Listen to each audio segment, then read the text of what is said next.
நண்பா தளபதி தொண்டர்கள் எல்லாத்துக்குமே வணக்கம். அறிவாலய நாய் கூட வந்து சோறு போட்டால் தான் அந்த பக்கம் போகும். நான் யாரையும் குறிப்பிட்டு சொல்லலை. ஃபர்ஸ்ட் ஆஃப் ஆல் வந்து இந்த கட்டப்பா சத்யராஜ் ஒருத்தர் இருப்பார் இல்லைங்களா, அவரை மாதிரி ஒரு கேடுகட்ட ஒரு கேரக்டரை நீங்கள் வந்து பார்த்துருக்கே மாட்டீங்க.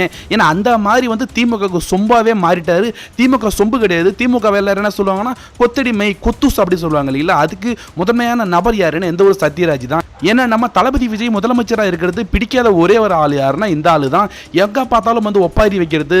சமீபத்தில் தான் குளத்தூரில் போய் வந்து அழுது கதறி வச்சிருந்தாரு. ஐயோ ஸ்டாலின் அங்கிள் தோத்திரிக்கல அங்கிள் அப்படின்னு வந்து இந்த ஒரு மாமா வந்து பேசியிருந்தாரு.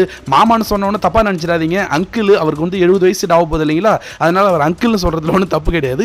இந்த ஒரு மாமா அங்கேயும் வந்து கதறி வச்சிருந்தாரு. எப்படி தோத்தீங்க ஸ்டாலின், மக்கள் இப்படி பண்ணிட்டீங்களே அப்படின்னு வந்து மக்களை வந்து குறை சொல்லிட்டு இருந்தாரு. ஓட்டு போட்ட மக்களை வந்து குறை சொல்லிட்டு இருந்தாரு. ஆனா இன்னைக்கும் வந்து சத்யராஜ் ஒப்பாரி வச்சிருக்காரு. அங்க என்னென்ன பேசியிருக்காரு, அதுக்கு தளபதி ஃபன்ஸ் கொடுத்திருக்க பதிலடி என்னன்றது வந்து நான் சொல்றேன். அதாவது ஆளுங்கட்சி தாவேகவா இருந்தாலும் சரிதான், நாங்க ஆளுங்கட்சி ஆள்ற கட்சி அப்படின்ட்டு வந்து ஏதோ பட டயலாக் வந்து பேசிட்டு இருக்காரு.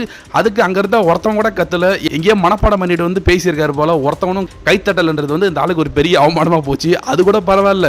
இன்னொரு விஷயம் சொல்லியிருக்காரு, எல்லாரும் வந்து குழந்தைங்களை ஏமாத்தி ஏதோ சொல்லி பெரியவங்களை ஏமாத்தி ஓட்டு போட்டு வச்சு ஜெயிச்சிட்டாங்க, பார்க்கலாம் எத்தனை நாளைக்கு வந்து இவங்க இருக்காங்க, எத்தனை நாளைக்கு வந்து அந்த ஆட்சி இருக்கும் அப்படின்ற மாதிரி இவர் வந்து இன்னும் வந்து கதறிட்டு இருக்காரு. அதாவது ஒப்பாரி வைக்கலாம், ஆனால் 24 மணி நேரமும் வந்து ஒப்பாரி வச்சுட்டே இருந்தீங்கன்னா உங்களுக்கே பிபி வந்துடும். அதுக்கப்புறம் வந்து ஹாஸ்பிட்டலுக்கு போய் பிபி டேப்லெட்லாம் வந்து போடுற மாதிரி இருக்கும். சத்யராஜ் சார் ஏன் கட்டப்பா சார் இப்படிலாம் வந்து பண்ணிட்டு இருக்கீங்கன்ட்டு தான் தளபதி ஃபன்ஸ் வந்து போட்டு பொழக்கிறாங்க.